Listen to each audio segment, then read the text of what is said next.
Why we're paying for that. Gotcha. This hearing of the Committee of Agriculture, Service in the Field, Veteran Contributions to National Food Security will come to order. Ask Rick Crawford to open us with a quick prayer. Rick? Thank you, Mr. Chairman. Heavenly Father, I thank you for every blessing of life, Lord. Thankful that we have live in this nation. And Father, it's just my prayer today that you would dwell in this place, Lord. And I thank you that we have the opportunity. I pray that that everything that's said and done here be pleasing to you, and ask in Jesus' name. Amen.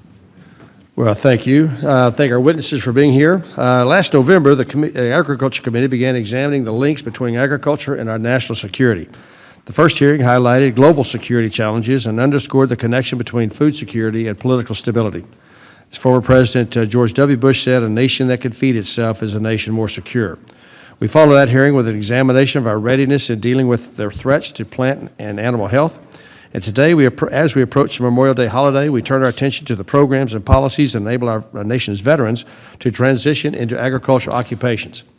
In addition to serving on the House Agriculture Committee, I'm privileged to serve on the House Armed Services Committee and the House Permanent Select Committee on Intelligence. It's an honor to regularly interact with the men and women who risk their lives in the service of this great nation. As these men and women lay down their weapons and re-enter the private sector, many seek to continue contributing to our nation's food security with a career in agriculture. Veterans returning to the United States from active duty face many challenges. Congresses past and present have sought to facilitate this transition through the adoption of federal programs and policies aimed at supporting veterans. These include programs such as the Beginning Farmer and Rancher Development Program, where a minimum of 5% of funds available are set aside to meet the needs of veteran farmers and ranchers, and the Agribility Program, which provides assistance to farmers and ranchers, including veterans with disabilities. Sound farm policy plays an integral role in preventing food insecurity, and is one of the reasons the United States is consistently ranked as one of the most food secure nations in the world. Our veterans have seen food insecurity, and they know the unrest it brings. They understand, perhaps better than any of us, how important it is for the United States to continue to be able to feed its people. At the same time, this committee is steadfast in its commitment to assisting veterans who choose to work in agriculture. Today, we'll hear directly from soldiers turned farmers on their experiences going from military service to agriculture production. We'll learn how the various USDA programs are working for participants and what can be done to improve them. I can think of no better group deserving of our best efforts than America's veterans. I now recognize the ranking member for any comments that he would like to make. Colin? Thank you, Mr. Chairman, and I'm really pleased that we're having this hearing today, and welcome to today's witnesses, and thank you for your service. I've heard from folks all across the country who want to start a career in agriculture, but if they didn't grow up on a farm or have family in farming or have some other connection to farming, it's nearly impossible for them to get started in this day and age. We've tried to address some of these barriers to entry in recent farm bills by including provisions that help recruit and support the next generation of farmers, including veteran farmers. There are also organizations like National Agribility Project, the Farmer Veterans Coalition, that are doing an excellent job providing support and resources to returning service members who are interested in farming. So I'm looking forward to learning more about the work that they're doing, and I'm also looking forward to hearing more on the role active duty service members play in agriculture development and outreach while serving overseas, and how these efforts might relate to food security issues here at home. So again, thank you, Mr. Chairman, for holding this hearing, and I look forward to the witnesses who are going to enlighten us today, and I yield back. Thank you, Ranking Member. The Chair requests that other members submit their opening statements for the record so our witnesses may begin their testimony to ensure there's ample time for questions. I'd like to welcome to our witness table today Colonel John Fant, retired U.S. Army, who's the co-owner of Springfield Heritage Farm in Independence, Virginia. Colonel John Lamontes, retired U.S. Army, Jamesville, New York. Colonel Cindy Chastain, retired U.S. Army, Veteran Outreach Coordinator for the National Agribility Project of West Lafayette, Indiana. And our Staff Sergeant Eric Gandon. Okay, it's Grandin there. I'm sorry, it's Grandin. Which brings us to the proper ratio of 3 colonels, 1 staff sergeant. That's about the right mix on the issue.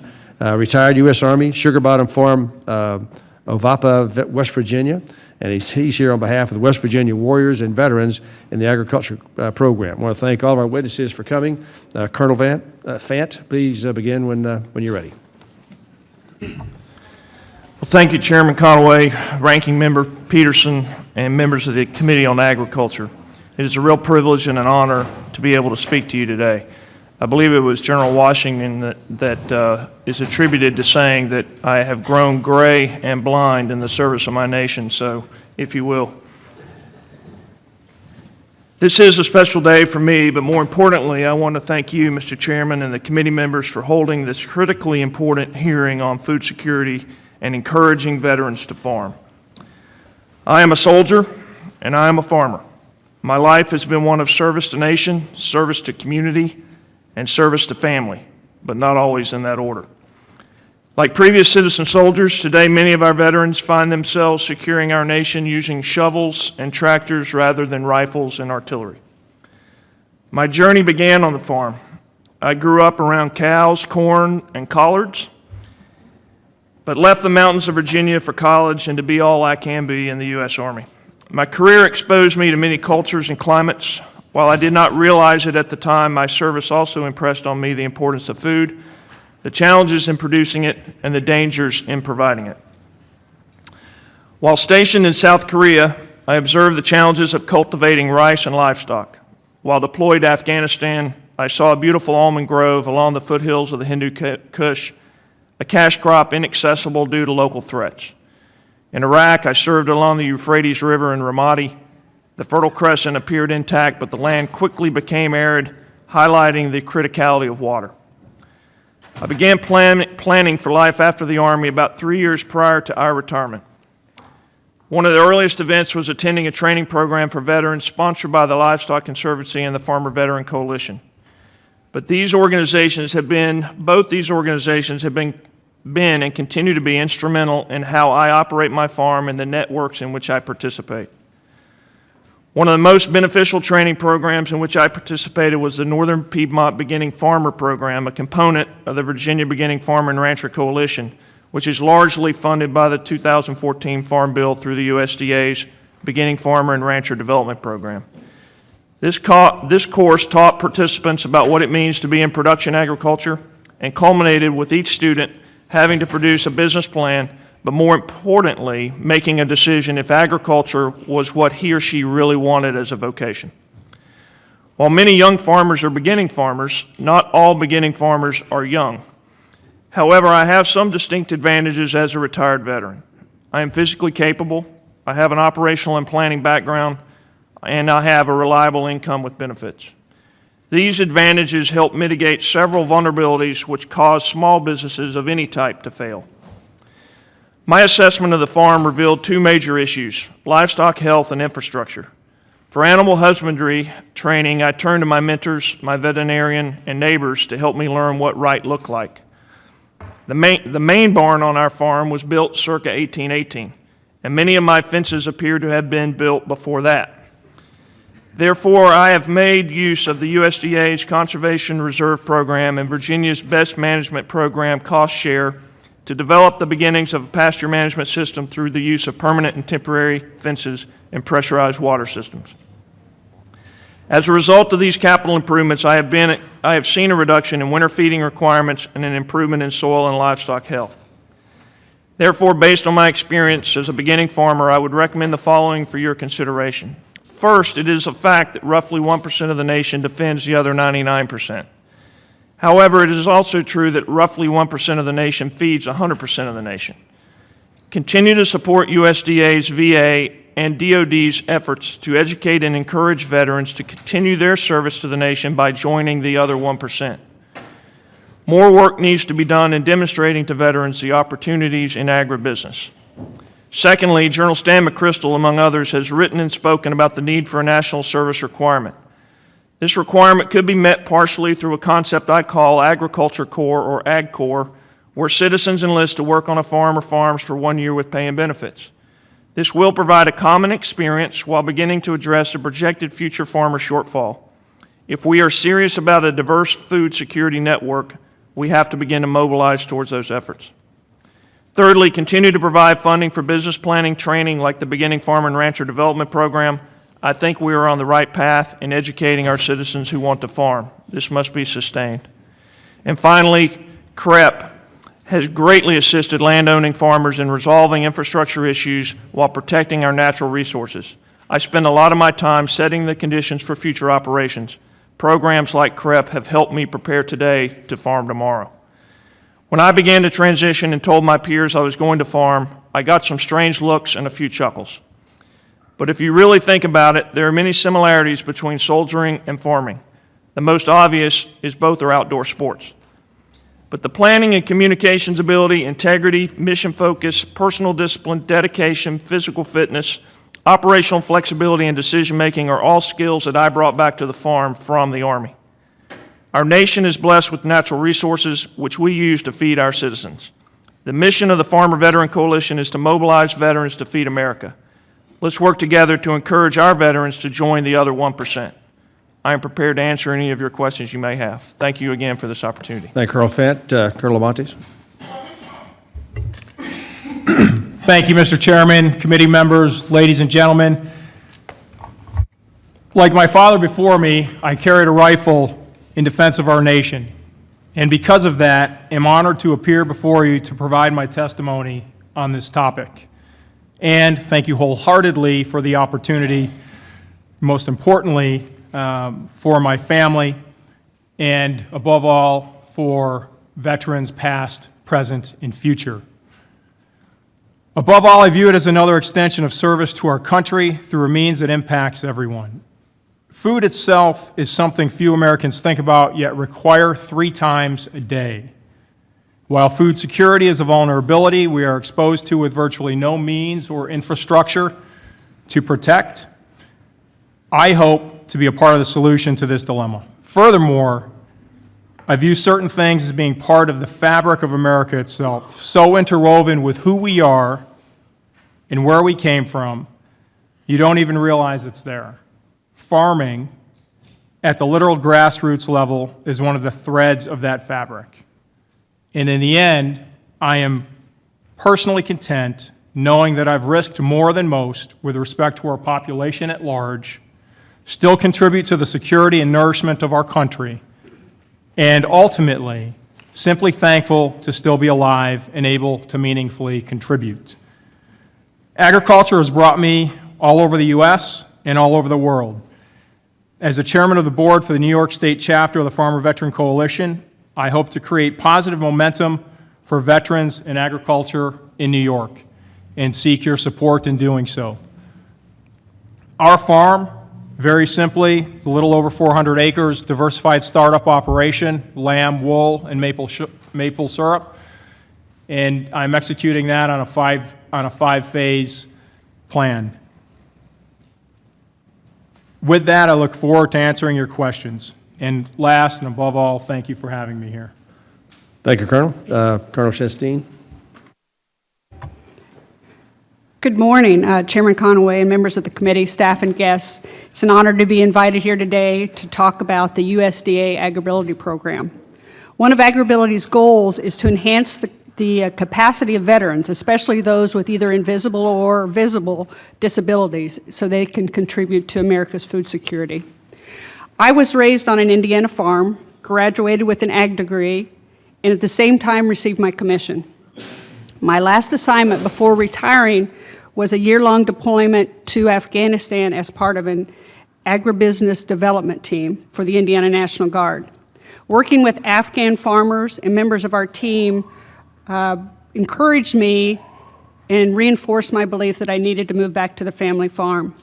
Retired in 2010, moved back to the family farm, and eventually came to work for the AgriAbility Program as their Veterans Outreach Coordinator. I'm also the president of our family farm, Chastain Farms Incorporated, a corn and soybean farm in Indiana. It's been in my family for 8 generations. AgriAbility is the only program dedicated specifically to disability in agriculture, and this year it's celebrating its 25th year of service to America's agricultural producers. The program, administered by USDA's National Institute for Food and Agriculture, has grown to include a national AgriAbility project, which is located at Purdue University, 20 funded state projects, and several affiliated unfunded state projects. Over the past 25 years, AgriAbility has served hundreds of veterans who almost without exception didn't want a parade, but rather simply wanted the opportunity and a little technical support to do what they loved, work the land, grow things, and feed their communities. Many found that agriculture was not only a means of sustaining themselves, but also a path to recovering some of what was lost or damaged during their military and combat experiences. Our mission statement is to enhance the quality of life for farmers, ranchers, and other agricultural workers with disabilities so that they, their families, and their communities continue to succeed in rural America. To accomplish our mission, AgriBility staff provide direct on-farm assessments and services to assess the need for technologies and other modifications that can keep our clients, veterans, active in agriculture. And over the past 3 years, the AgriBility program has made a concerted effort to reach out to veterans, especially those with disabilities. We are doing this by organizing workshops, promoting new or existing resources to veterans, conducting webinars for rehabilitation professionals, and just raising the awareness of programs out there to help veterans.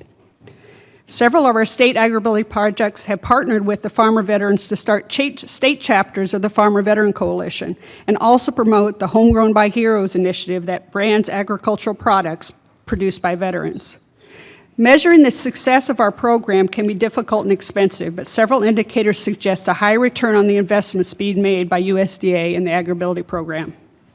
A study by Colorado State University found that those who received on-farm visits and follow-up assistance demonstrated a significant enhancement in their quality of life scores.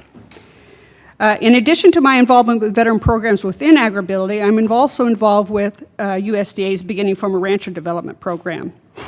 And in this capacity, I've had the opportunity to host several workshops and farm tours. Through these experiences, I've come to several personal conclusions. One, land acquisition and financing opportunities are the largest hurdles to the beginning farmer veteran. Many transitioning veterans don't have the opportunity like I did to return home to the family farm and inherit the land and equipment that goes along with that. Number two, most veterans who attend our training are interested in small acreage farming, not large production agriculture. And three, farming, whether working with animals or growing crops, is therapeutic to those suffering from the common disabilities of wartime service, such as post-traumatic stress or traumatic brain injuries. And four, many AgriBility clients feel that they need to farm. It's that strong a calling. I've heard farmer veterans say that farming saved their lives and often reduced their reliance on other things such as drugs and alcohol to cope with their issues. With the estimated dearth of farmers to take this country into the next 20 or 30 years, we need veterans to consider careers in agriculture. I also take pride in the observation that a significant number of farmer veterans are not only giving back to their communities by providing food, they are also giving back to their fellow veterans. Many have established nonprofit organizations and are training, mentoring, hiring, and encouraging other veterans in their desire to farm. I encourage the members of this committee to continue supporting the efforts of the USDA AgriBility program and consider how its services can be expanded to the 30 states that do not currently receive USDA funding. As a veteran and a farmer, and now as a provider of AgriBility services, I am keenly aware of the benefits this program had on the lives of many veterans, farmer veterans, including my own. Thank you. Thank you, Colonel. Staff Sergeant Gradden, 5 minutes. Good morning, Chairman Conaway, Ranking Member Peterson, and member of the Agriculture Committee. My name is Eric Grandin, owner-operator of Sugar Bottom Farm in Ovapa, West Virginia. It is an honor and a privilege to be here with you today. I am testifying today on behalf of West Virginia's Warriors and Veterans to Agriculture Program. Americans have a long-standing tradition of service in the armed forces of the United States. Many veterans suffer from physical and emotional afflictions and are often unable to find gainful employment upon returning from combat. Exploring opportunities to engage our nation's veterans in agriculture is beneficial to the health and welfare of veterans as well as to the future of America's agricultural economy. The mission of the West Virginia's Veterans to Agriculture Project is to actively recruit and train military members and veterans in agriculture and agriculture-related business. We will grow a new generation of farmers, agribusiness leaders, and develop meaningful careers through the collaboration of federal, state agencies, public and private resources in order to help our veterans achieve success in agriculture. We believe that empowering our veterans in small agribusiness opportunities will also provide more access to food for our citizens in areas that have food access issues, like those found in food deserts and rural communities. We will accomplish this by connecting our veterans to opportunities and nurture that connection for success. We believe that our veterans and members of the National Guard and Reserve possessed the unique skills, patience, leadership, and a character needed to strengthen rural communities with agribusiness opportunities, plus created a natural, sustainable, and safe food system for all. In addition, we have cases to prove that farming and agriculture offers a life with purpose and remarkable physical and psychological benefits. We work directly with organizations and programs that assist in the current physical and psychological needs of our disabled veterans.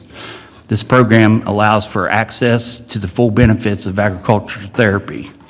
Our primary goal is to grow a new generation of farmers, but we also do our part to help our veterans and those currently serving members of the military in transition from the battlefield to home using the unique value that agriculture holds.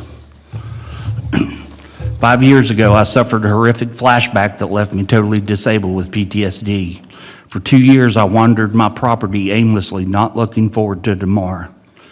That is when James McCormick, director of the West Virginia's Warrior and Veterans to Agriculture program, found me and recommended I give farming a try. For the first time in 2 years, I had a mission. I tilled a meadow for 3 weeks and planted a crop of sweet sorghum for our state's molasses festival. My crop failed miserably, but I got my life back. I am now a third-year farmer and have built a small commercial vegetable farm that serves 4 county school systems through the USDA's Farm to School program. I can honestly say that agriculture has saved my life, and now I'm looking forward to tomorrow and the day after that. This program works, and it can work in any state. 5 years ago, I could barely sit in a room with my family, and today I sit here in front of you. What can be done to help our veterans in agriculture? 1, assign funds to the USDA in the form of a matching grant that will be available to states' governments that legislatively establish a Veterans to Agriculture project that can be used to staff, operate, and support Veterans to Agriculture program in each state using the West Virginia Veterans to Agriculture project as a model. Continue support of the position in the USDA that Lennon Bacon currently holds. This is by far has been a great benefit having a fellow veteran in the USDA at the top levels to give us a voice to the Secretary. 3, utilize Farmers Veterans Coalition as a model for national outreach with the Homegrown by Heroes marketing plan.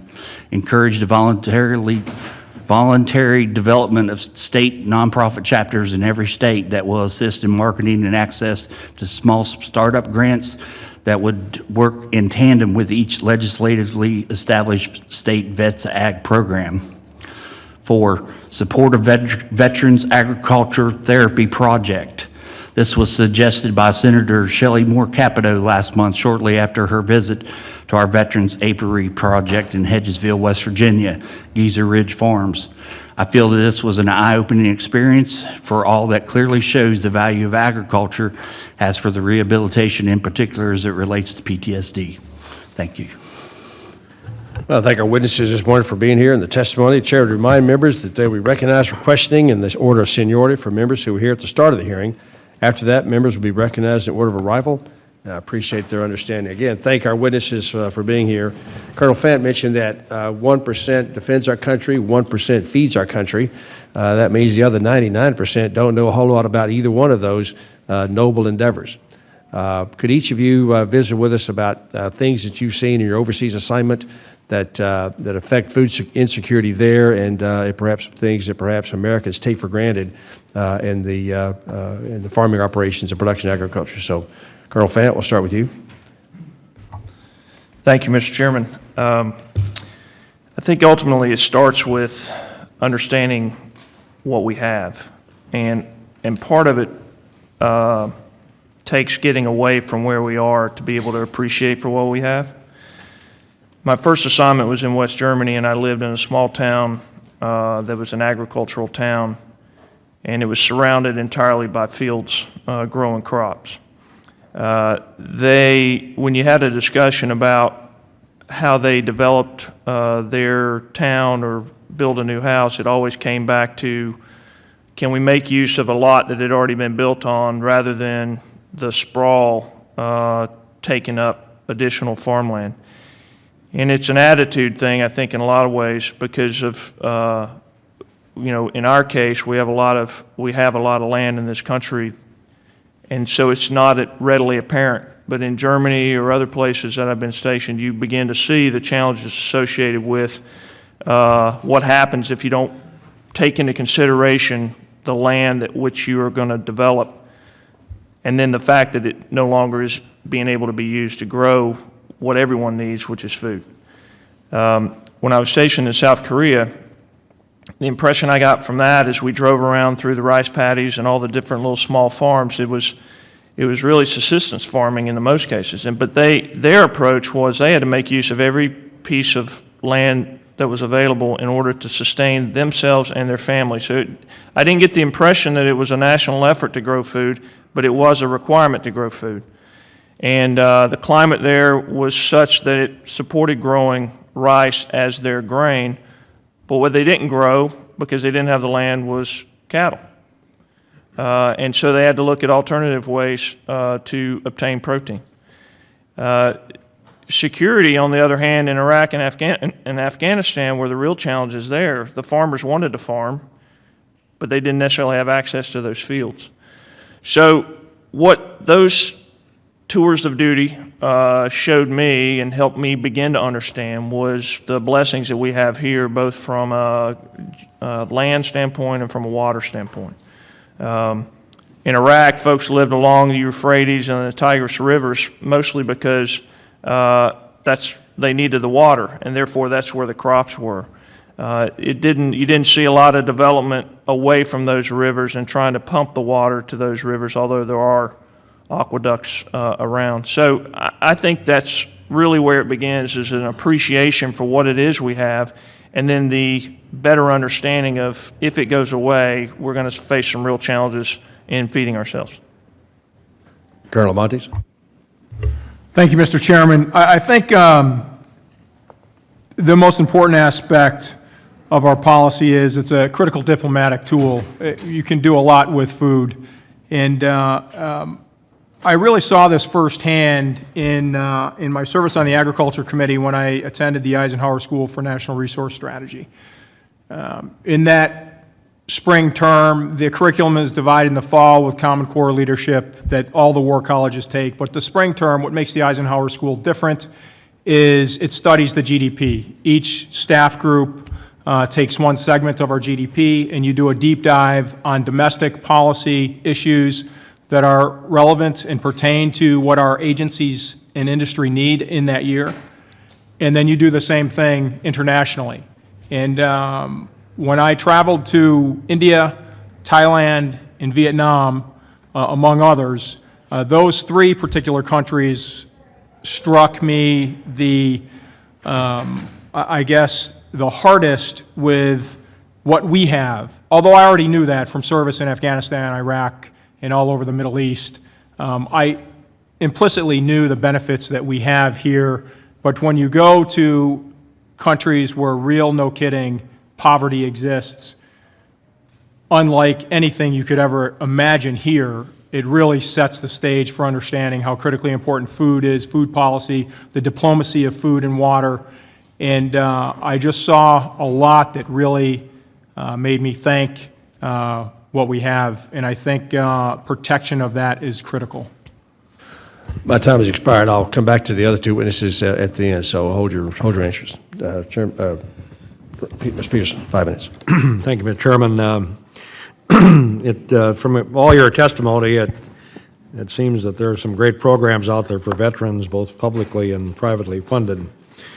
And I'm just wondering, are there holes that need to be filled between USDA and other federal agencies, or anything that we might be missing that we could do to improve the situation, if each of you would address that? Yes, sir.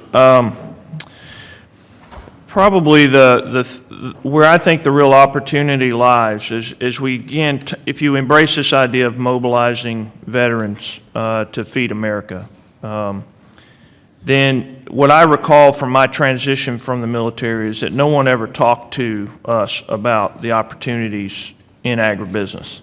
And it doesn't have to be about production ag. There's a lot of opportunities, as you all know, in agriculture to do a lot of things, but it all feeds the main purpose, which is development and transportation of food. So I think the real opportunity that exists, and we're making a lot of headway with what USDA has stood up with their Veterans Liaison Officer and what the Farmer Veteran Coalition has been able to do in educating those veterans. But I think that's really the opportunity. We got to, before they transition out of the service, we have to really spend some time educating them about the opportunities, because once they're gone, it's much harder to get them back. And there, I think, is where we can make a lot of inroads into this issue. Yes, ma'am. USDA has just started a program where they are working with DOD to get some agricultural training in their TAP program, the Transition Assistance Program. It's just beginning. I don't think it's an extensive piece of information, but it's some to get to what John Fant said. I think it encourages veterans to seek out agricultural workshops and other things after they get out. But there is some training that is planning to happen in the Transition Assistance Program. But I'd also like to bring out that maybe the USDA is also working with the VA, but I think maybe that could be encouraged a little bit more. We know we don't want to talk about all the issues of the VA, but I do think that there are some issues with disabled veterans getting help in agriculture as a possible career. So if a veteran is disabled, I don't even think agriculture is on the list of possible career options for those individuals. We want to encourage that. I think it is an option.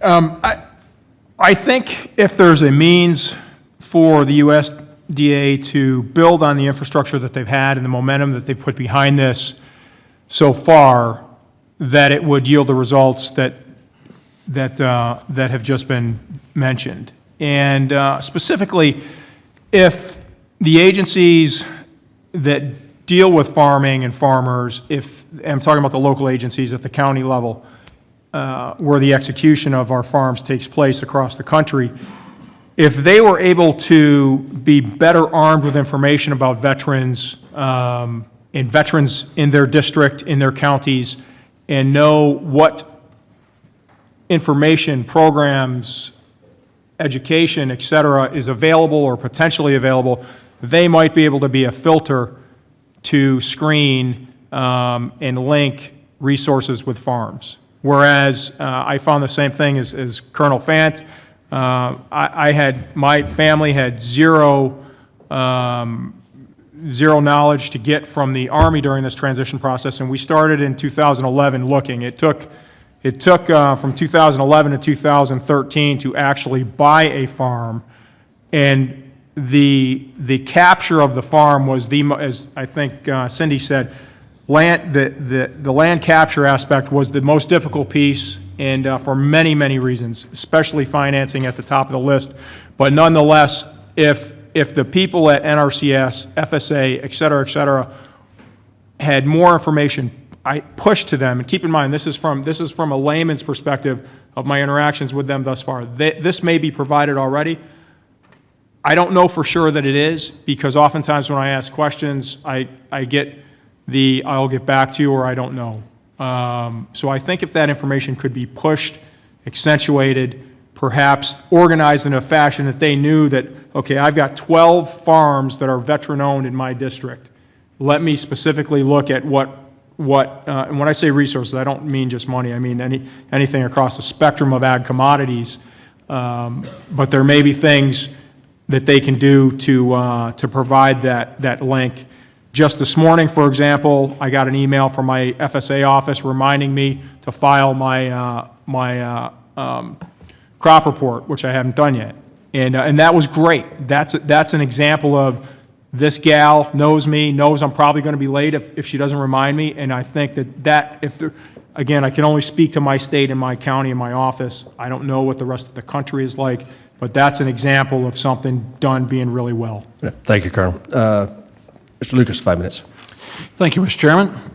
And I believe for a moment I'd like to step back to the perspective that Chairman Conaway was pursuing for just a moment ago, and whoever on the panel would care to answer this.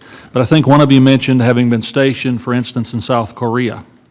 Sometimes this committee, in dealing with food-related issues and supporting production agriculture and processing, sometimes our biggest challenge here is much what the men and women of the armed services face, and that is the assumption in the general population of this country that the food will always be there, that security will always be there, that there will never be a threat on our shore.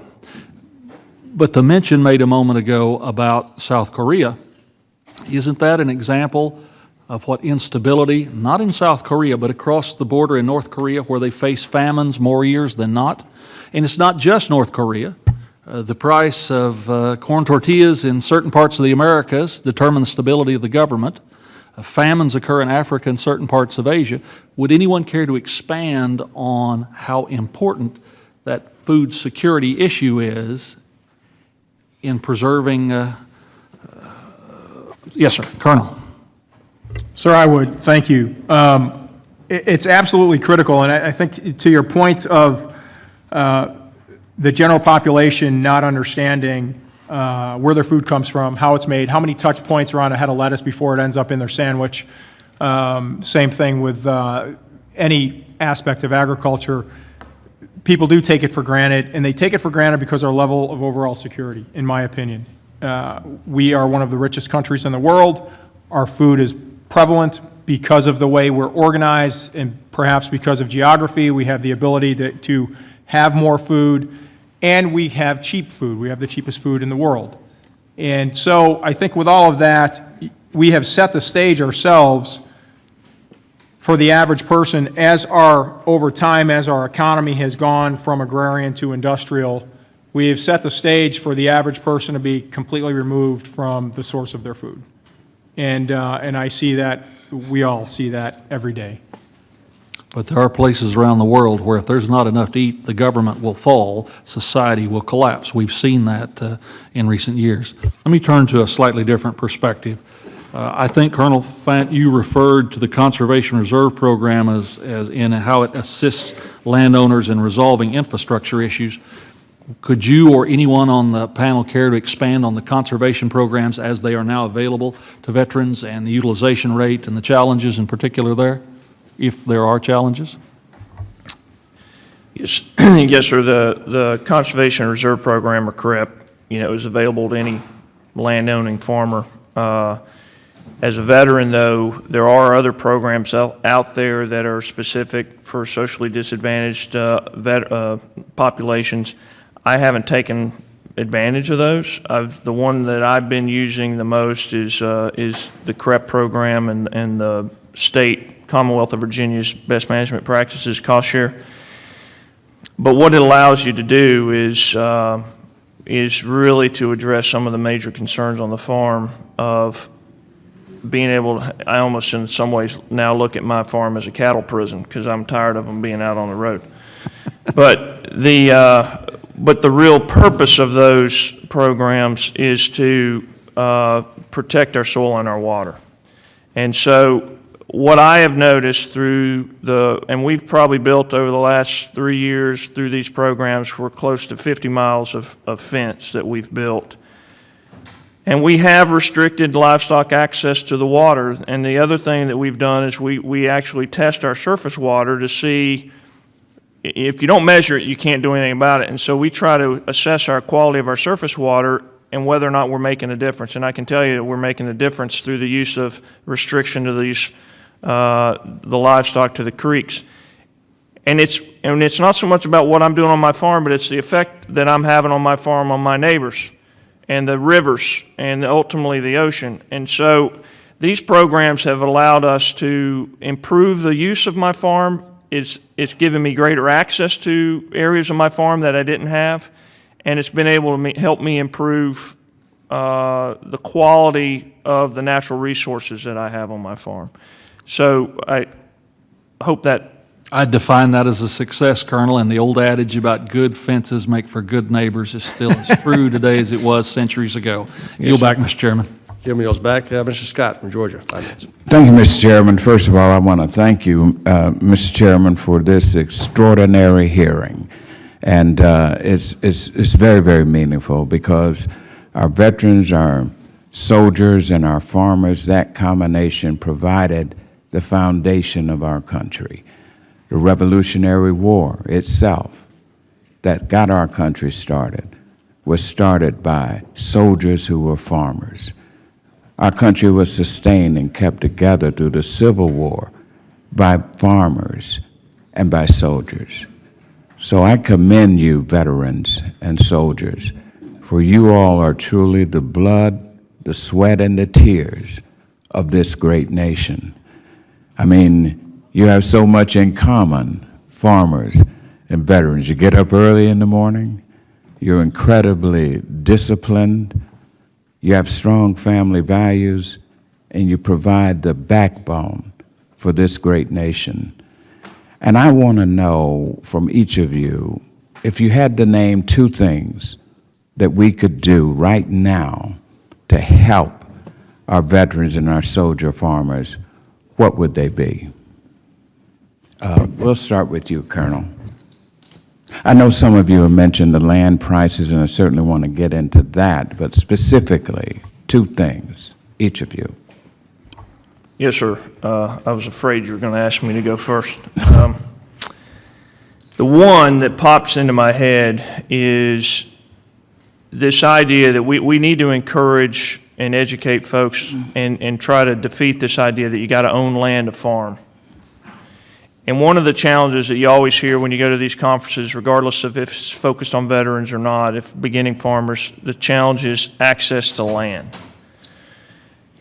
But a lot of times, and especially down where I live, when you think about farming, they immediately think about beef cattle. When they think about beef cattle, they think about the large land requirement. Colonel, before you go any further, it might be helpful to us if you have an idea, because a lot of people may not know what the average price per acre of land would be. Yes, sir. It's different throughout the nation. Before the crash in 2008, acre land where I'm from in southwestern Virginia, which is very rural and mountainous, was going for about $8,000 an acre. Now, after that, it's down between $4,000 and $5,000. But as you go further out west, where the land might be more suitable for a different type of agriculture, the price could be much higher than that. In other places, it could be even lower. So it really is geographically driven. But where we are right now, if you're buying land, farmland, pasture land, it's probably somewhere between the $4,000 and $5,000 an acre, which is still a lot of money for a beginning farmer. Okay, Colonel Lemons, my time is up. Would you have anything to add to that other than land prices? Sir, I would add greater role of the Department of Defense in education of veterans and in simply understanding what agriculture is throughout the country. And that would be the first one and the most important, because through that, then as Colonel Chastain explained, the TAP program that we all went through could actually have a section on farming, and people could access that information long before their retirement. Right. And I think that's critical. As I said, our personal quest to farm started about 5 years before retirement, and it was a bloody uphill fight all the way to the end. All right. Colonel Chastain, would you? One of the things I would like to see is the encouragement of incubator farms. An incubator farm is a farm where a veteran, and these incubator farms would be for veterans, is a current farm that would allow a veteran to come in for a very low price, rent some acreage, use the equipment on that farm, get experience, have the mentors there to teach them what they needed to do before they went out on their own and possibly failed because they didn't have the background that they needed. Incubator farms for veterans, if we could encourage that somehow financially for current veterans to do that program, it would be a substantial benefit to the veteran. Yes, sir. No? Yes, sir. To come back to that, our program offers We have 2 farms right now that are incubator farms that we're leasing out an acre of ground for $20 a year for veterans to come in and train to be a farmer and to see if they want to farm as a living. One of the greatest things, I think, is education. We just have to get the word out. 2 years ago, the command team from the transition team from the Pentagon was at my house just to see if somebody could make it without any experience whatsoever. 3 years ago, when I started my farm, I knew absolutely nothing about farming. I had no background whatsoever. And like I say, today we've got a small, successful vegetable farm. It can be done, but education's the key. We got to get that out at the transition point, well before the soldiers get out. Thank you. Gentleman's time has expired. Mr. Gibbs, 5 minutes. Thank you, Mr. Chairman, and thank you all for your service to our country. Just a couple of thoughts, and then I might have a question in here, but in your testimony, you talk about the price of land, the challenges, and the work you're doing with the disabled, and Colonel Chris, you had a farm to come back to in Indiana. I've got kind of a unique perspective on this, not from the service aspect, like you to come to America, but I'm a city kid that became a farmer. And I got to tell you, it's a tough business, and you know that. And I think the military people, our veterans coming back, they have some great disciplines, as you said, that can fit in. But we need to make sure that we're clear-eyed about this and not put down the wrong track. And I see in my area, you know, in agriculture, beginning farmers, a lot of them don't own a whole lot of land. They rent, so there's ways to do that. And there's also ways to partner with landlords that now the baby boomers that are getting out of it. So there's those opportunities. But I also would comment that I think there's kind of 2 things to think about on the programs, and I support these programs to help the veterans to do this. I think this country, we owe quite a debt to our veterans. And there's not, we have to do all we can do. But I think there's 2 things. I look at the colonels here. You're more senior in age, and you get more resources. Like the one you said, you had your retirement, and so it's a little easier. But the veterans coming out that served a couple tours of duty, and they're coming out, and they're in their I don't know, late 20s, early 30s. They're obviously in a different situation, and so, the programs. I think we need to make sure those programs are tailored to address. Because I think there's 2 things going on here, and I think you agree with that. Because as we know, the capital investment to get into farming. We talk about the land, talk about the machinery, and then the other thing I mentioned before I asked a question is there's really 2 types of farming operations in general. You've got your commodity production. You're going to produce corn, beans, hogs, beef, or you're going to be larger. I know in testimony you talked about the average farm, 400 acres. That's true, but if you're in commodity production, it just efficiency to be able to afford the equipment and everything. We see the farmers getting big, several thousand acres if they're grain. But then there's the niche farming. The people that have found a niche that can be, and so those are things. So I think when you're working, the veterans groups are working with the FSAs and everything in the programs, you need to keep that all in perspective. And Colonel Lamont, I don't know how you say your name. Lamont.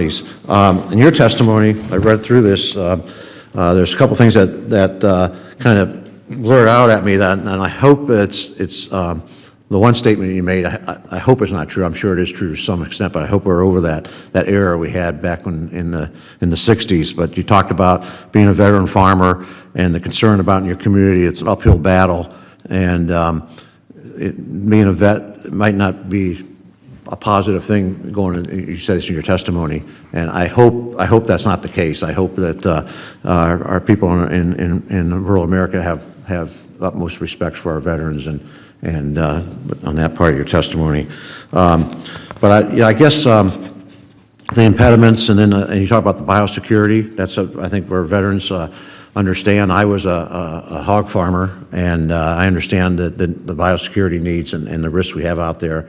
And I think that the American consumers, I know that they want their food to be homegrown as much as possible. And they take it for granted, we know that, but they want it to be homegrown. So I guess the question on How do you feel? Do you feel comfortable about these programs, that we're being honest to the veterans that want to think about getting in agriculture production, and so they know the realities, that it's not a guaranteed success, that anybody want to respond? I only got 45 seconds. Yes, sir. I think that's why it's important that we've all hit on the idea of education. We've got to give whoever wants to get into agriculture, we've got to give them a realistic experience of what it's like. But we also got to set the conditions for them to be successful. Yes. And I did make mention of, maybe you pay them a small stipend and a little bit of benefits, because that's what young folks, the folks that are getting out of the military, not retirees, Yeah. are most worried about, is how they're going to support themselves and their family. If we can do that and link them to a farm to do it, I think we can make some significant progress. Yes, go ahead, ma'am. I think a lot of beginning farmers continue to work outside of the farm initially, especially younger ones, work either their spouse or they work outside of the farm while they're beginning to mitigate some of the risk. And then when they get profitable enough, they can quit those outside jobs. And thank you again. Thank you. You back. Gentleman's time expired. Mr. McGovern, 5 minutes. Well, thank you very much, and I want to thank all of you for being here today. This has been very informative. I know that the focus of today's hearing has more to do with veterans' contributions to farming and agriculture, and let me be clear, I think they're tremendous, and I support USDA's efforts to encourage veterans to get into farming and to support them throughout the process, and I think you have all articulated the many, many benefits to veterans who actually go into farming, and we certainly want to do everything we can to make it easier for that to happen. But I just want to take a moment to talk about veteran hunger, which is something that doesn't get as much attention. And you have all talked about the importance of what happens on a farm. You grow food, that people need food, and you can deal with issues of food insecurity and that so many in this country face. But right now, over 1.5 million veterans receive SNAP benefits annually. And post 9/11 in particular, veterans experience food insecurity at a rate almost double the average rate for non-veterans. And, and there's a discussion going on here about making it more difficult for what we call able-bodied adults without dependents to be able to continue on SNAP benefits if their time limit has run out, and taking away states' abilities to grant waivers. One of the things I think people here don't appreciate is that amongst that population of able-bodied adults without dependents, a lot of them are veterans. Tens of thousands of them are veterans. 60,000, I think at the last count, might lose their benefits if Congress goes down this road. And these are people who, some of them are dealing with issues of post-traumatic stress. Some of them are trying to get into a job training program and can't find one, or some of them are trying to find a job or readjust. Life is complicated, and especially for veterans, it can be very, very difficult to kind of reintegrate.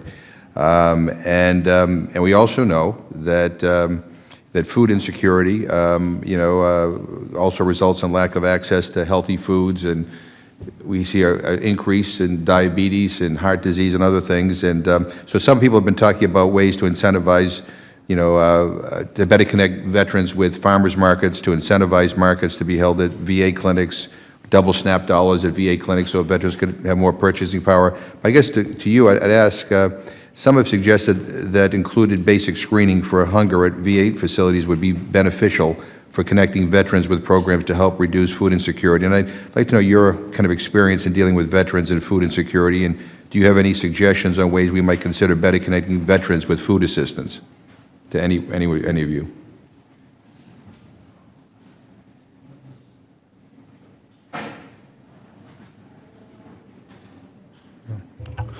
One thing that we've done as a program, sir, is we have identified some of those individuals, and we have taught them to grow their own food. One thing you can do is, again, we go out and we actively recruit people. The idea you had, if it was the VA hospitals or the VA clinics, is an excellent idea. We also have a farmer's market in one of the National Guard armories that we do every week, and that would be an excellent time to do the 2 times the SNAP dollars. and the program like that. But we have taught several people to grow their own food. Even in an area as small as this table, you can grow food.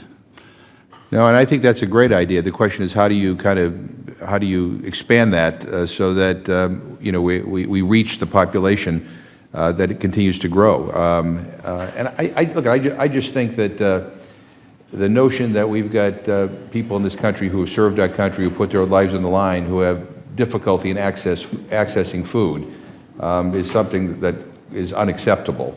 And that to the extent that veteran farmers can be better connected to VA facilities or to places where veterans are, to be able to find ways to increase purchasing power for veterans when it comes to their SNAP dollars, but certainly to not cut them off of benefits that are essential to making sure they get access to food. This is a big issue, and I hope that if any of you guys have any suggestions along the way, I hope that you'll share them with this committee, because I think it's an issue that doesn't get talked about nearly enough. Yes, sir, I agree, and right off the top of my head, I don't have any experience with that issue, but I can understand the problem, so I would love to work with your staff to help to work that problem. I look forward to it. Thank you. Yield back my time. Gentleman's time expired. Austin Scott, 5 minutes. Thank you, Mr. Chairman. Colonel Chastain, I understand that most of the veterans you work with come from rural communities. Maybe were on the farm, whether from a family that farmed or farmed on the farm during summer and high school and before they went into the military. What percentage of the people that you worked with are totally new to the field? I don't have a percentage number to give you, but if I was guessing, I'd say around 50%. Really? Are people that have absolutely no experience farming. The other side is those that grew up around it, maybe worked their summers doing some farming things, or that came from a family farm. But I'd say about 50% have a desire to farm but have had absolutely no experience. And maybe their first experience was a backyard garden, and it grew from there. But yeah, I'm just guessing at that amount, but I'd say probably about 50%. Well, thank you. That's significantly higher than I would have thought it was. And I'm talking about veterans too. That's what I've observed. Yes, ma'am. What is the average age of the veteran that you work with? Do you know that? And years of service, maybe? I get them from all. I've got a few Vietnam veterans, so older, that come to some of our programs, but we also have younger ones also. We have, from 19 to probably in the mid to late 60s. So the majority are younger, but there are some older veterans that maybe inherited a piece of land or purchased a piece of land after they retired from another job and want to start farming now. So it's quite a range. Seems it would be significantly easier if you actually had the piece of land in the family and knew that you had access to it. We're going to have access to it for a couple of years. That's obviously one of the challenges for anybody getting started in farming is we can invest the money in this piece of land even if we rent it, but if we don't know that we're going to have it next year, it becomes a much different equation with regard to whether or not you're able to turn that profit. Now, you can turn the dirt, but turning the dirt and turning a profit is totally different in farming. And I would ask just, you answered the majority of my questions. Most of them have been asked already, Mr. Chairman, but I would tell you that I don't believe that we as a country place enough emphasis on the security of our food supply and our agricultural industry as a whole that surrounds that food supply. If we grow the crop and can't get it to market, we're not doing anybody any good, including the farmer. But interested in any comments any of you have about the security of our food supply and the agricultural industry? Colonel Amandes, did I get it right? Yes, thank you. I think very few people realize the vulnerability that we face, especially in rural America, with respect to bioterrorism. And I think the statistic is 9 of the top 10 bioterrorist agents would be expected to come to us through our farms and our food supply. And that's a daunting task. I mean, these are things like brucellosis, anthrax, tularemia, et cetera. If I'm not mistaken, the only one that wouldn't is smallpox.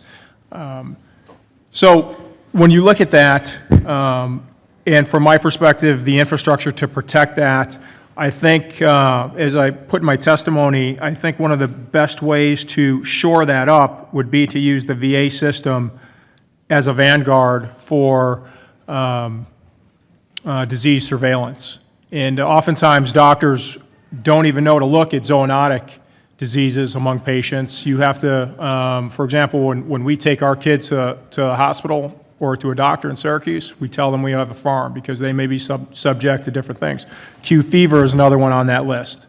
And so I think there needs to be a lot more federal emphasis primarily, of course state emphasis, but I think federal because this is our food supply as a nation. And the way we're currently organized to distribute our food supply, our supply chains are national. And that in and of itself poses risks. We only have 3 to 5 days of food in our national foods chain on any given day, longer in the winter, shorter in the summer on that 3 to 5 days. And that's not a lot if there's a major disruption. I appreciate your point, especially the 3 to 5 days. That's something most Americans don't recognize. Yep. Mr. Chairman, I yield back the remaining Chairman's time has expired. 19 cents that I... Ms. Graham for 5 minutes. Thank you, Mr. Chairman, and thank you so much to the witnesses, and thank you, each of you, for your service. I have the honor, as Chairman Conaway, to serve on both armed services and agriculture. I found the opportunity to serve on both of those an opportunity to develop good legislation from talking with veterans across my district, where we can have the agencies coordinate together to help our veterans enter the agriculture fields. Congressman Yoho is not here. My colleague from Florida, I represent the north part of Florida, which is the most rural in the entire state, and a lot of agriculture. And as I've traveled across the district, had an opportunity to talk to many veterans who have faced significant challenges in terms of just wanting to get into farming, and they want to be able to get into farming. Remember a town hall essentially that we were having, and a veteran shared that if he could have one piece of equipment, it would be a Bobcat.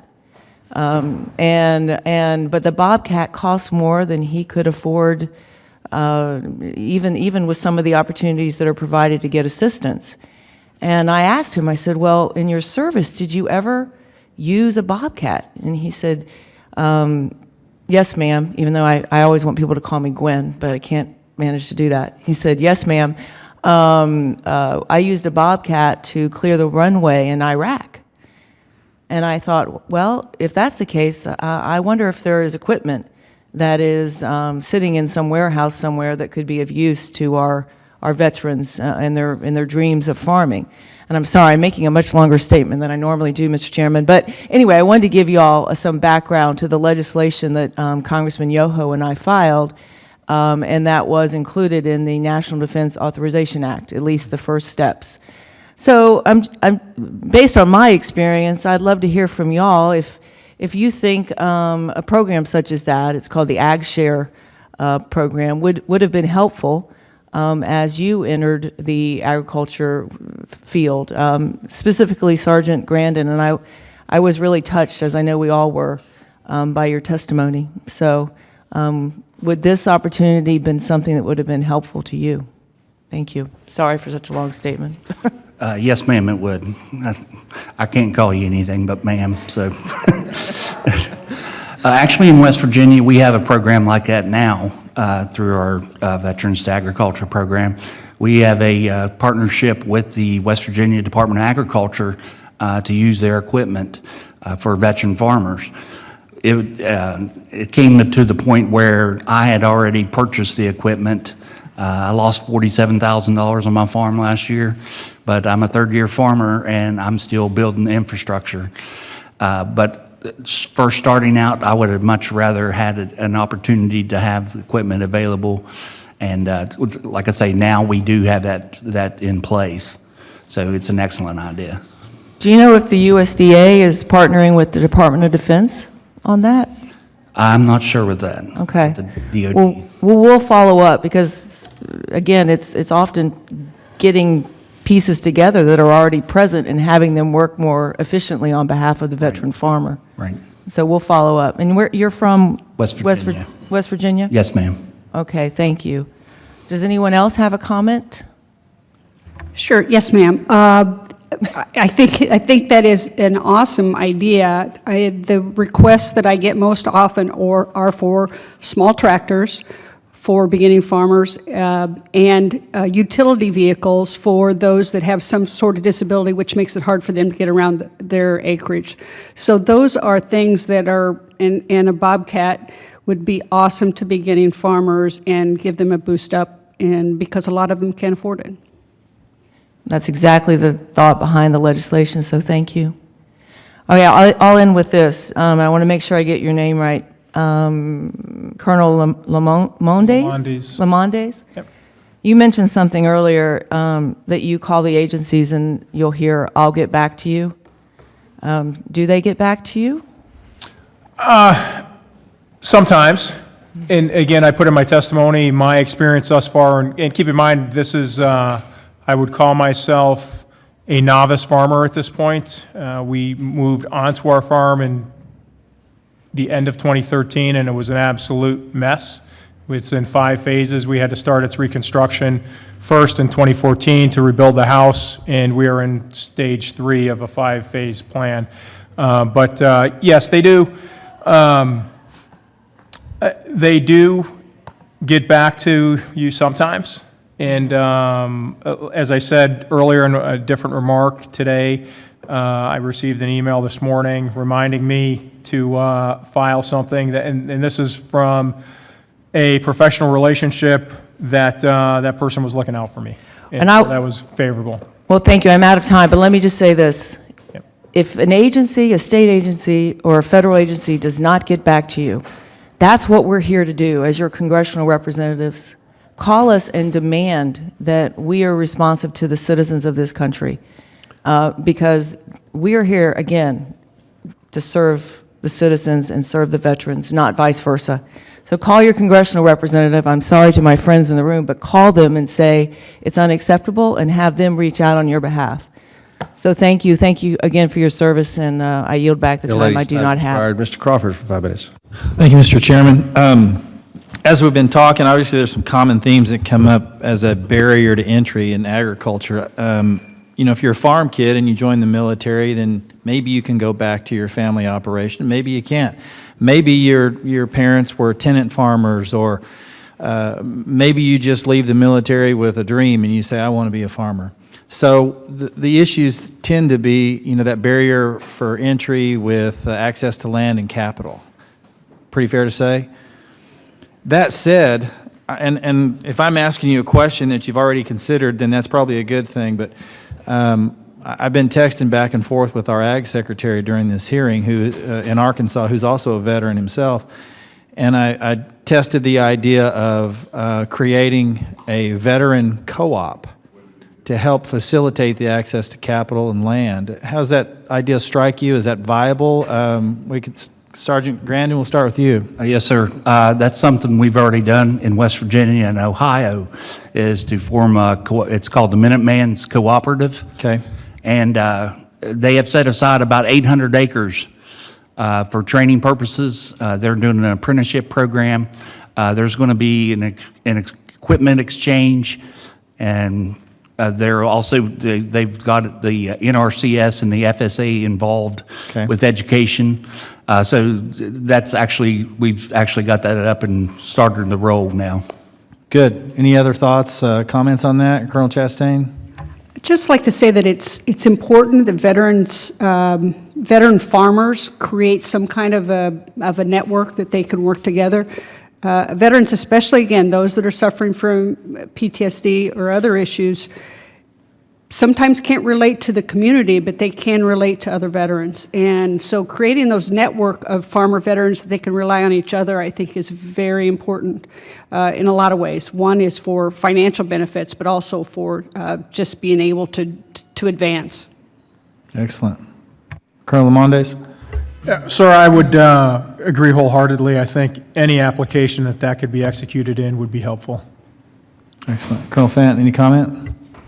Yes, sir. A couple things. One of the strengths I think that the Farmer Veteran Coalition's efforts are is towards this effort of identifying the barriers to entry and how do we reduce them. Mrs. Graham was talking, Representative Graham was talking about equipment. They've worked and partnered with Kubota to try to provide equipment to veterans. But I also think there's an opportunity to rethink how we look at land. You know, when we think about land access, and again, earlier I mentioned about there's a perception you got to own the land. But I also do think, and this probably goes back to my experience in South Korea, where every piece of land was being used for something productive. Mm-hmm. So when you go around and you look at industrial parks or schools or other areas that may traditionally have been restricted, we may be able to then identify even edges of parks. You may be able to identify land that's being underutilized that could be utilized specifically for a veteran to be able to start a small farm. So this idea, the mindset that we're in about accessing land, we've got to change that paradigm and start thinking about what land is really available. And then when we start there, it opens up a whole lot more doors. Do you envision, Sergeant Grandin, you mentioned your co-op model and you mentioned NRCS as one agency that was helpful in that. What other role could the federal government play in facilitating that? And I'll be honest with you, I'd like to minimize the federal role and let the states be the primary drivers of this, but obviously USDA is going to have some purview here, but what would you envision? Is it, what would I envision as a perfect model? As a kind of model that you could apply. I mean, you're talking about 800 acres. In my geography, 800 acres is extremely small. Right. In rural West Virginia, it is extremely huge. Right. My farm is 4 acres. I own 93, but that's all. I've used just like the South Korea, I've used hillsides and everything like that. So that's actually huge for us. We've also partnered with the West Virginia National Guard and the USDA for property, state-owned property to lease out to the veterans. Mm-hmm. Again, that's not through the co-op or anything, but that's something we've done through our program. The whole idea of the cooperative was for marketing purposes initially, sure, to have a veteran-owned product that we could sell, and I think that's where the idea first came from. And like I say, it's still in the initial phase, but that's what we have up and running as of right now. Excellent. My time's expired. Thank you. Gentleman's time to start. Mr. Ashford, 5 minutes. Thank you. I want to also commend the chair for having this hearing. This is incredibly important, and I don't have a question. Most of my questions have been asked and answered, but I just, from my perspective in Nebraska, this is a tremendous opportunity. There's quite a bit of work being done at the University of Nebraska at our ag school on water resources and how to most effectively and efficiently use water resources.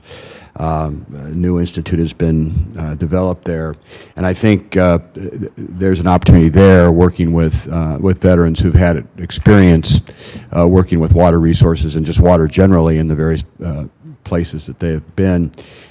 So I just want to commend the committee, the chair, and all of you for doing what you're doing. The point that was made, Colonel Lamondes, regarding the gap of time that I think everybody's made the same point, the gap of time that occurs from leaving the service and finding employment, and I think, Staff Sergeant, you brought that up in your life and your experience, is hugely important. And one of the things we're doing in Omaha, hopefully, is developing a new medical center as part of our Veterans Administration, and it's an interesting idea that I'm asking my colleagues to support, which is a private-public partnership where the donor group in Omaha would in effect raise money to build the facility and then give the facility back to the VA. So this concept of it would enable, you know, this kind of facility to be built without going through the list of veterans hospital list. But the point I'm making is that there we have a donor group that's willing to raise, you know, tens of millions of dollars to build a medical facility, and that same donor group, that's those people, if they're willing to do something like that, they are going to be willing to invest donor dollars in nonprofits to make that sort of bridge between the military, the service, and then farming. And I think Nebraska is a great incubator for that. So that sort of model of the VA providing you know, sort of resources and research and the donor community weighing in. And we're very fortunate in Omaha and Nebraska generally to have a very robust donor community. So all these linkages are incredibly important, and the comments you've made in bringing those linkages to bear in agriculture, this is just very exciting. I mean, and I appreciate the hearing because I would love to be, I'm going to go home and explore some opportunities where we can engage our donor community in creating nonprofits to build the bridge, connecting them to the University of Nebraska and our ag school there for veterans, and then to think about, again, you've answered these questions, but to think about this gap and how do we get our military the ability to be trained in some of these techniques before they get out of the service, so they can go right into these opportunities. So, Mr. Chairman, thank you for the opportunity to give me to give a little speech here. But this is really great work. Thank you. Gentleman yields back. Colonel Gibson for 5 minutes. Thanks, Chairman, and I appreciate this hearing. I'm finding this testimony very helpful and informative. I want to thank the panelists, not only for your service, thank you deeply for that, but for your willingness to come here and share. Colonel Lamond, it's good to see you again. Certainly you are the pride of upstate New York. We appreciate how you have flourished in challenging circumstances. Sergeant Grandin, you know, it's very encouraging, heartwarming to hear your story. Thank you for sharing it. You know, the members here on the committee try really hard, you know, to come together with these programs that can be helpful, and to hear you explain how helpful it was to you, I think we all can take inspiration from that. So for Colonel Chastain and for Colonel Faint, I'm interested to know, based on your experiences, you grew up on farms, and you're back. Can you help lay out for us what changed in that period of time from the time you left home to join the military to the time you came back home? And across those changes, what do you view as positive, sort of facilitating, helpful, and what do you see as more challenging? I think that would be helpful for us to hear, just your personal take from your experiences. I wanted to get as far away from the family farm as I could when I graduated from college. So, you know, that was my main goal at that point. Then throughout the years, and again, didn't plan on making the military career, but did. Somehow it started creeping back in that being back home on the family farm was what was in my blood and what I think I needed to come back to. And I think it was solidified by my tour of duty in Afghanistan, where I was working with farmers, working with American farmers that were fellow soldiers, as well as Afghan farmers that are subsistence farmers and don't have a lot of the ability and the fortunes that we have in this country. So, yeah, things changed. The way of farming changed a lot in those 30 years between when I left the farm and when I came back. A lot of things changed. The dynamics of the family farm have changed. Now I'm in a leadership role in my family farm, but not necessarily the operator, which enables me still to work. But I needed to be back in the country. And maybe it's because I grew up on a farm. I needed to be back in the country. I needed to be able to walk to my mailbox in my pajamas if I wanted to, and nobody would see me. So those are the things that I longed for my many years of travel and being among lots of people all the time in my military career. when I left the farm, I didn't leave because for any other reason than you're going to go to college. Okay, that's what I'm going to do. And so as I progressed through and our farm had been in the family for a couple hundred years, so it was there. We grew up there. It was just what it was. So, but as I progressed through my military career and I started to begin to take interest in food issues, and as we moved around and living in different places of the world, we began to become interested in, how food was grown and where it was grown and how do we prepare it and all that kind of stuff. And so a few years before we decided to transition out, we said, we got this farm back here, and my wife would probably say that I've been talking about moving back there for years, but it was just something I figured I'd probably do at the end of my career, whenever that was. So when that time came, I began studying and trying to understand what it was I needed. And as you know from your own service, there's a lot of skill sets that you do on the farm that you do in the Army. Maintenance, planning, dirty. I mean, we're all soldiers of the soil in a way, whether you're farming or soldiering. So that's kind of what it seemed like a logical progression for me, and somebody had to go do it. That was the other piece of it. Somebody had to go back to the farm and kind of take it over and run it. My folks are living there now, but somebody had to do it. So that's kind of why I did it and how I did it. But you asked about, I think, a critical thing about a challenge, and it's not specific to agriculture, but it's important to agriculture, and that has to be access to markets and access to information. And in rural America, broadband is critical in this day and age to operations. So much technology is in military now, or in the ag, where you're using GPSs to properly apply fertilizer and all these other things, and mowing where you don't need to mow. But the access to information and to be able to find markets through broadband, especially in rural areas and geographically challenged areas, broadband in Kansas is different than broadband in Southwest Virginia because mountains get a vote on the electronic footprint.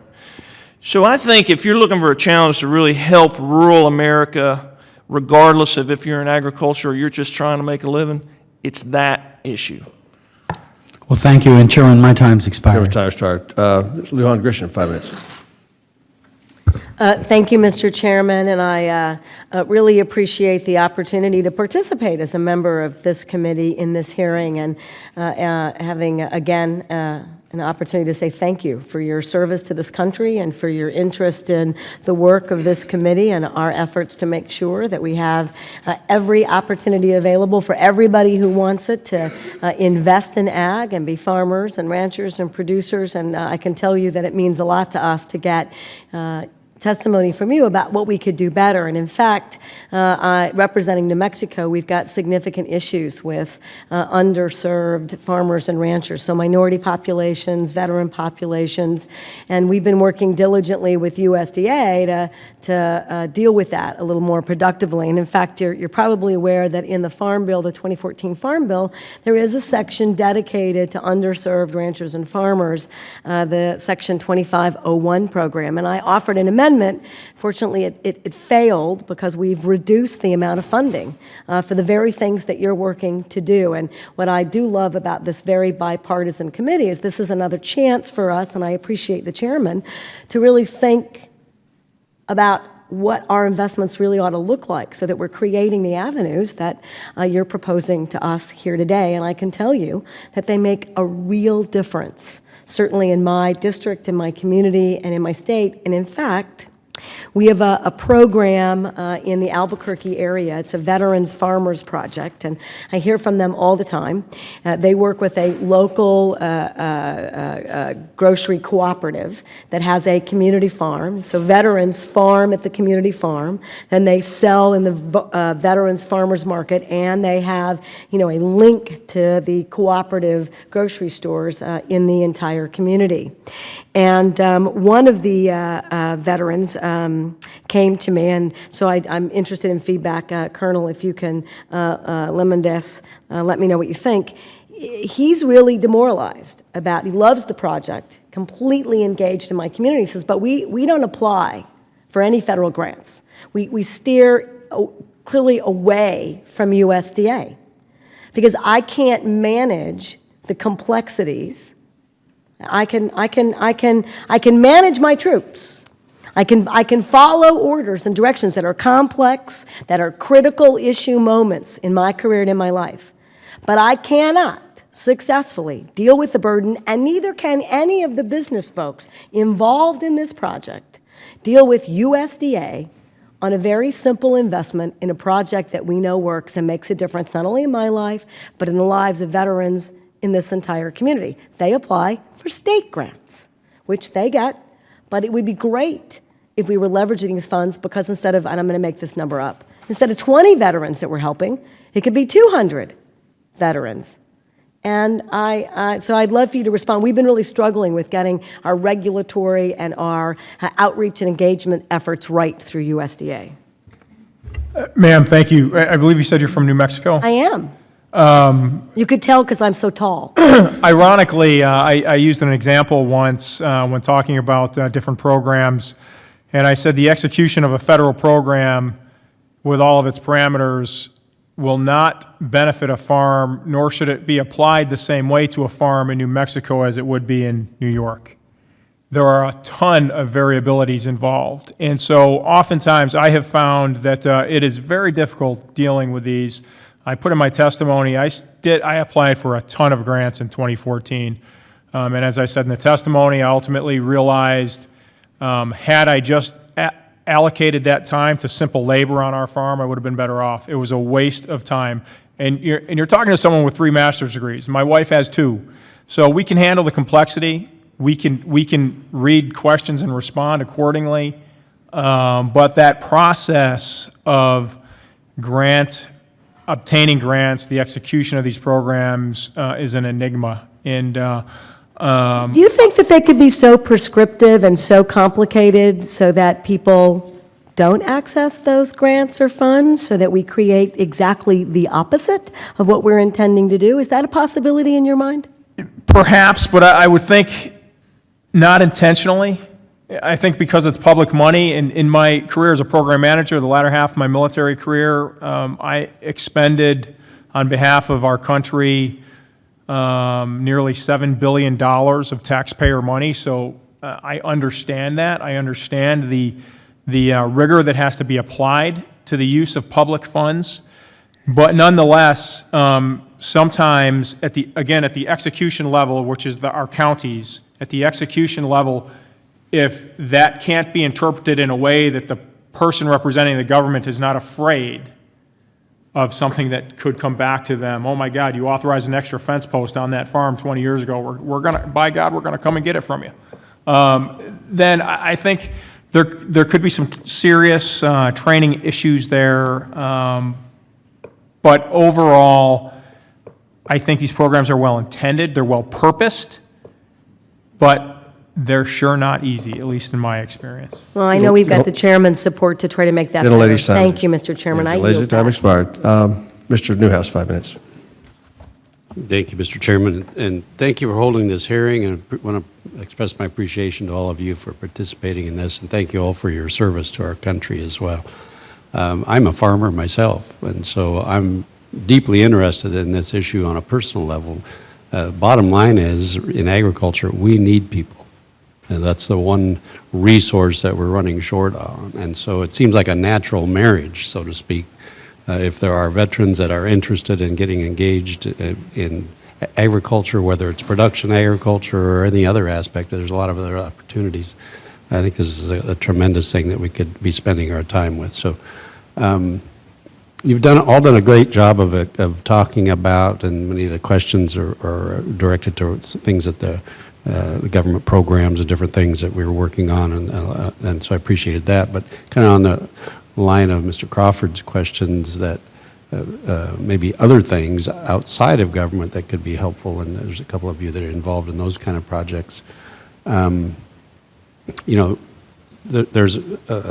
just curious if there are any opportunities that are already happening around the country that you may know of, or if you have ideas on how private farms or agribusinesses could engage in this and encourage and work with veterans if they're interested in agriculture, whether it be I look at the list of characteristics, like some of you were, personal discipline, planning, communications, integrity, mission, dedication, decision-making, all those things. You know what that spells to me? An ideal employee, for one thing, and a manager kind of a position, perhaps. So there's a lot of ways to get engaged in the agricultural industry that can turn into perhaps farming on your own at some point in time. So, but I just, maybe, do you have any suggestions, or do you know of anything that we could replicate around the country of engaging farms and agribusinesses in this, not necessarily a government program, but just a partnership that perhaps in both of your projects and your efforts, you know something, or maybe any of you that have heard of any opportunities that we could replicate? Or even just, is that an opportunity that maybe we should explore? Well, I think we've talked about it a little bit before, but current farmers out there can do a lot of things if they want to help veterans, to be mentors, to open up their farm for maybe an incubator farm for a beginning farmer. There are a lot of ways. There are a lot of not-for-profit organizations out there that are can partner with a farmer or a business that wants to sponsor a veteran farmer. There's a lot of ways to help in that area, but I think mentorship and internships are very important for veterans. If I could have a list of agribusinesses that wanted to hire a veteran, for a short term for training, that would be a great thing that I could give to my beginning veteran farmers out there to get them started. That'd be great. Yeah. Sir, I guess two things come to mind. At the local level, where I think a lot of work could be done and a lot of things achieved is the partnering of businesses, our local governments, and our school systems to improve our vocational education system. When I moved back, our vocational school system is not really producing. Everybody around where I live is looking for a good plumber or somebody that can run a bulldozer or that kind of stuff. And I think there's real opportunity for the local businesses to partner with the school systems and the vocational centers, the career and technical education centers, to offer opportunities, work study, whatever you want to call it, but to help develop skills while these young people are in high school, because a lot of folks don't want to go to college. So use this opportunity to educate them on what it takes to be an auto mechanic or what it takes to be a welder. And you may foster an interest in that particular field that this person didn't realize they had. But the other thing, you'll show them that, well, maybe that's not what I want to do, which is also very important. Yeah. At the next level, though, at the state and national level, is where I think Farmer Veteran Coalition has done a lot of good work. And I frankly struggled with, and I'm in the process, like Colonel Limondes here is, of trying to get a chapter in the Commonwealth of Virginia started for this organization. But I struggle with the value. And after studying it for a while, because they are a coalition of those businesses at the national level, and at the state level with the Virginia Beginning Farmer Rancher Coalition that its purpose is to train beginning farmers. They've built a coalition of the willing, Farm Bureau, Farm Credit, Agribility. So those coalitions are starting to exist, and I think the effort is really to continue to emphasize the importance of them and then to expand them throughout the nation. Because right now, FVC is not a nation, it's national at the national level, but it's not national at the state level. And that is going to be the connector of that local farmer veteran to this coalition that you described, in my opinion. Okay. Thank you very much. And again, thanks for your service and being here today. Thank you, Mr. Chairman. Gentleman's time has expired. Colonel Kelly, 5 minutes. I want to thank all four of you for your service to this great nation, and I mean that from the bottom of my heart. And I also want to thank you for being farmers. I think, Colonel Fant, and this is more of a statement, I think people don't understand what Iraq, I think a lot of people think it's all about the oil in Iraq. And you and I have been there, and we've seen the Mesopotamia. We've seen how beautiful and how rich that farmland is, and we understand that the value of Iraq and the Mesopotamia, the reason people have fought over it for centuries, has nothing to do with oil. It has to do with water and fertile soil. And I think sometimes people get confused. That is why that area and that region of the world, the Mesopotamia, is so important to this nation, or to strategic interests across the world. One of the things that bothers me about where I see our nation going is the urbanization of America. It's almost, people think it's a bad thing to be rural. People think it's a bad thing to have a skilled trade where you can make a lot of money, instead of thinking that everybody should get a free college education. But they think it's a bad thing to have a trade. I'm in a wonderful area of Mississippi, which is very industrial and still has a lot of farming. I'm also on the Small Business Committee. And so I see that a lot of times people can go get a 2-year trade, or they can farm and they can do things that make a great living and that actually create or grow things and are productive to our nation and to our economy, as opposed to getting a 4-year degree in liberal arts and praying that you can get a job flipping burgers for $20,000 a year, which means nothing other than a piece of paper. So I think we've got to get back to that American dream, that it's not about what level of education you have. It is more focused on what you are contributing to America and what kind of life and living you are making for your family. Do you have any ideas where we can, as a small business, which also reaches out to veterans with our V-Box, and agriculture, do you have any ideas where we can coordinate together to use those things to create the mechanics and to create the people who are maintaining our tractors, or that are running the small business that creates the seeds, all those things? Any ideas how we can tie small business and agriculture together? I think the first thing, though, and this is why I think this forum is important along all the other ones, is that you got to change the perception. You know, everyone, a lot of folks think about farming as something you do when you get home from work. All right, it's not your primary way of making a living. And so I think we have to demonstrate that you can do it.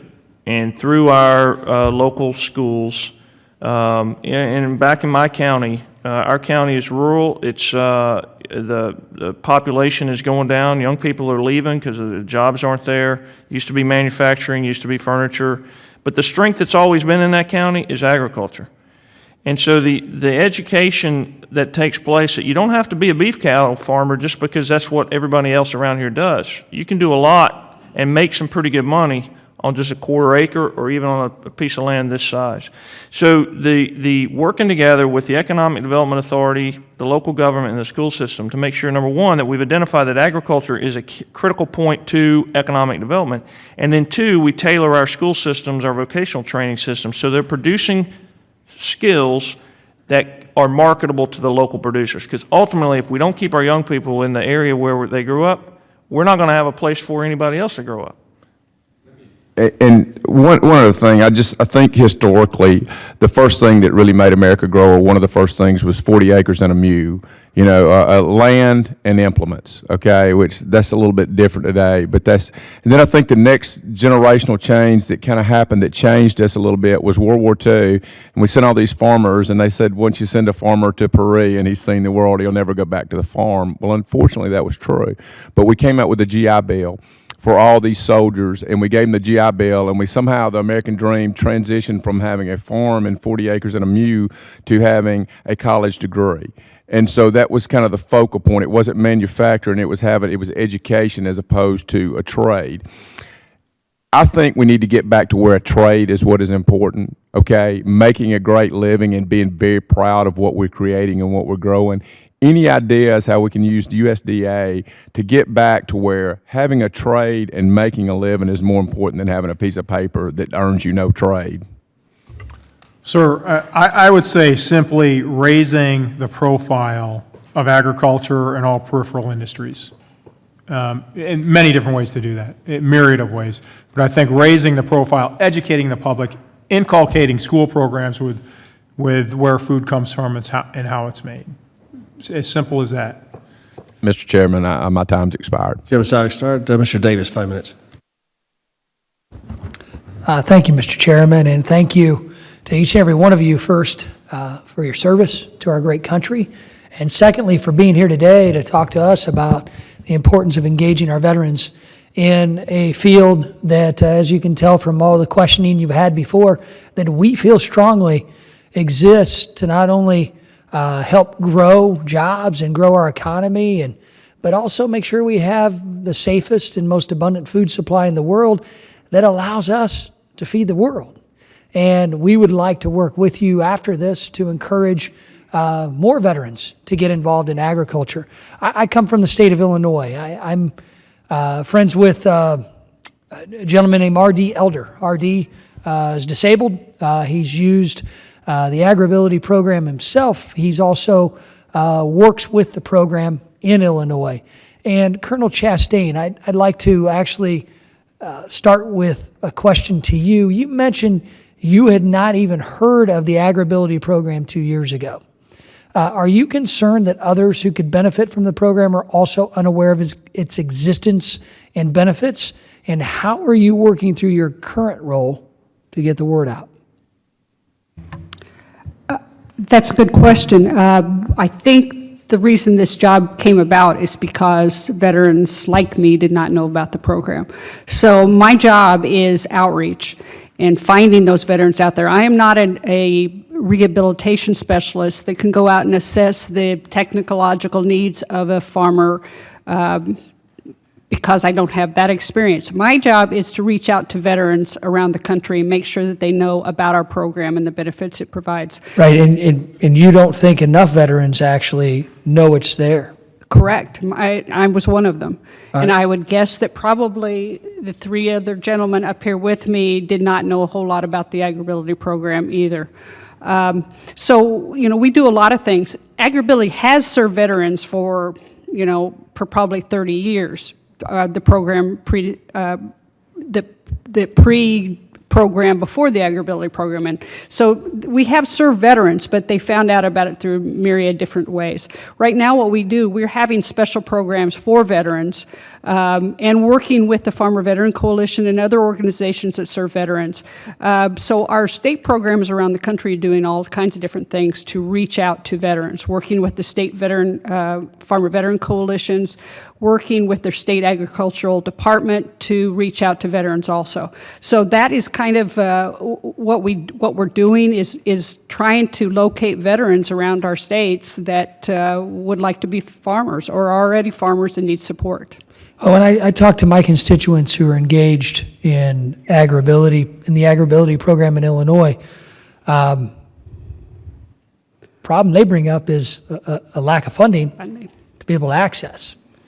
You mentioned that we want to expand the program. We want to make sure more people are eligible, but it seems like states like Illinois aren't able to do that. Are there other states that do it better? Do the states have to provide a match to the program that the federal government is helping to provide?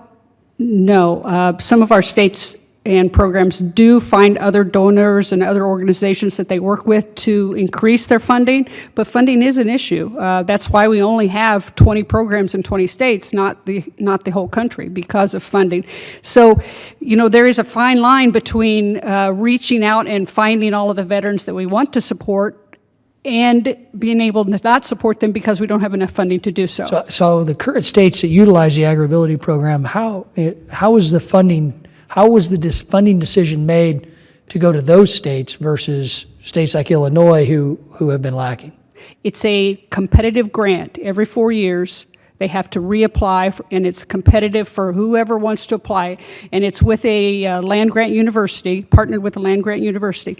But it is a competitive grant. So AgriAbility in Illinois just received their grant back. They were without the grant for several years. Right. So programs can come and go in different states depending on the strength of their grant proposals. So they worked with our land-grant university, University of Illinois, the University of Illinois Extension, to be able to access those funds again that they hadn't had in the past. So hopefully the next time you come here to to speak with us in front of the House Ag Committee. I have some other new stories to tell because of the success of this new award in the state of Illinois. So with that, I want to thank you all again. My time's expired. Thank you. Gentleman yields back. Mr. Lamar for 5 minutes. Thank you, Mr. Chairman. Thank you to this panel. You're very, esteemed panelists for us here, and we do greatly appreciate the many, many years of service to all of us here, and the ability to have this conversation to see how better do we aid with your efforts and others for helping other veterans who have come home and are looking for these opportunities in agriculture. A year ago, as part of the Homegrown by Heroes event, I met with a constituent from my district named Chris Gallion, who talked about his experience returning from 2 tours in Iraq. He credited his smooth transition to finding immediate work in farming, and transition to getting home. He's a manager on a farm now, tries to help out by hiring more veterans to help out to get them integrated into society once again. As great as his intent is, he's still running into barriers. Local VSOs are hesitant to give him contact info for veterans in the area. While USDA has initiatives to help more veterans and find ag careers, there's no formal program. So this really struck me as a need, because there's a desire out there by people to fill the need. The benefits are available to veteran farmers under the Farm Bill, but I'm concerned we're leaving many of them behind, especially, as mostly this affects rural veterans who may have the greatest need. So many of the skills gained as a soldier are easily transferred to farmers in a farming operation, which again helps with their transition, but can also, as our farming community ages, is what's somewhere in the early 60s now, something like that. A new generation is going to be needed if we're going to continue in this country. So it's a goal shared by many in this room here today, including our panel. Thank you again for being here. What I'm looking for is that there's specialized training they receive in the military on, of course, there's some certain running equipment, doing repairs, but there's also some pretty high-tech, technically advanced training they have here. And so what do you see, and all 4 of you on the panel, please take a whack at this in the 2.5 minutes we're going to have left, to use these more technical opportunities to apply that to agriculture there. Do you see windows for that to make that even more desirable for farmers, that they have this technical training, maybe not necessarily directly in agriculture, but probably fairly easily adaptable with a little bit of training? Is that important? Do you see that as a very usable thing, that is a good transition? Please. Yes, sir. 2 real quick things. One, I think GPS has really transformed how farmers do business, both from the data that they can use in application of fertilizer or whatever, but the data that they get off of it from an accuracy standpoint, so they're not wasting resources and going places they don't need to go. And the second thing I think is going to be the next thing that's going to transform agriculture is drones. Your ability to, even if it's simply flying them out there to check your cattle instead of having to drive out there, or other applications that I can't imagine right now. But I think that's the next thing that's being used in the military right now that'll make its way, and already is, in a lot of places, is drones. Sir, thank you. I think before you even get to the technology, the things that popped into my mind as you were asking that question were simple fiscal discipline, the things that you need to run a business that in my case I had done the latter half of my career, program management, directly transferable to anything. Simple problem solving, having worked through very, very difficult problems, decision-making processes, all of which we all have ingrained in our heads from a very good culture that instills that, and it's, again, directly transferable to anything. I don't think it's required that a farmer have a lot of technological experience. It is helpful. We talked about drones. I just met a pilot, still active duty pilot, that is using drones on his farm now, and I think it has, especially since I work with a lot of disabilities, it has a great application to a farmer that is disabled, is the drones to check your cattle, to do things that you can't possibly physically do at some time. So there are some great applications. Well, my farm, it's very simple. We don't use technology in any way other than computers for tracking sales and invoices and QuickBooks. Thank you. I find that on our farm, we have auto steer on the tractors and GPS for tracking, yield and integrated with the yield coming in the combine. And of course, land leveling using GPS. And when I find out some of the guys have no idea how to run it, and they're just out there running it the old way, I'm wondering, what did I spend that money for to have this precision for efficiency and also for the fatigue of the drivers and such, because they're having to concentrate less. Thank you. I appreciate it. Jim's time has expired. Started the question, and I didn't let Colonel Chastain or Staff Sergeant Grandin talk to us about your experiences overseas and what you saw there from an agricultural standpoint, and what you think Americans take for granted. Colonel Chastain, any thoughts that you'd prepared for that question? I have some experience with Afghan farmers and, of course, food insecurity in Afghanistan. So saw firsthand what subsistence farming looks like. And I don't know that there are too many farmers in Afghanistan that aren't subsistence farmers. And I think a lot of their food insecurity comes from the lack of government ever touching those individuals. Part of our job was to connect the farmer to their government. Was part of our counterinsurgency plan. So a lot of the farmers had never received any support from their government in their entire lives. So knowing that their government was there to help them, to support them in a few different ways, and it was very minor, that's what we tried to encourage. So I think the food insecurity issue is compounded by the fact that there was no government support or government backing to any farmer in that country. And I think, seeing that firsthand made me look at our own country and the strengths that we have both in structure and in land, and of course the water issues are significant. Water issues in Afghanistan, if there's not water, there will be no agriculture. So there are a lot of issues besides being an extremely poor country, but farmers in subsistence agriculture, that country is going to struggle ever getting out of that system. And I think that it makes you appreciate what we have here, and that we have the government that can touch that farmer and can help that farmer. Staff Sergeant. Sir, like I said earlier, my experience with farming just happened 3 years ago, and my last tour was 12 years ago. So I really don't have an answer for you. I appreciate that. Well, I want to thank our witnesses for coming today, sharing with us. Staff Sergeant, I particularly appreciate your sharing your personal walk and journey with us, and how you've been successful in dealing with this, the way agriculture's had that.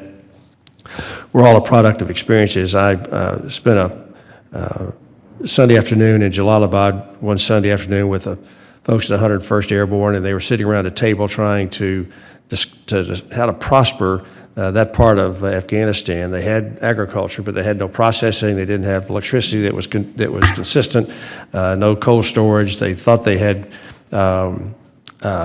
markets in Kuwait and other places they could sell what was being grown in that area. But these are infantrymen, and quite frankly, didn't know come here from Sikkim about how to prosper a community like that.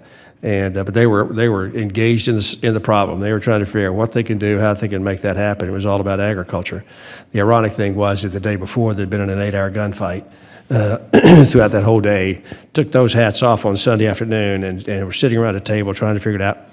They were there was a group from Missouri, a group of National Guardsmen who were coming to that part of Afghanistan in about a month and a half, and they were all production farmers who just also happened to be in the National Guard. They were way excited about getting those folks in country to be able to see if they could actually get done what they wanted to get done. So our military men and women are just stunningly impressive across this globe, and we've got 4 good examples today.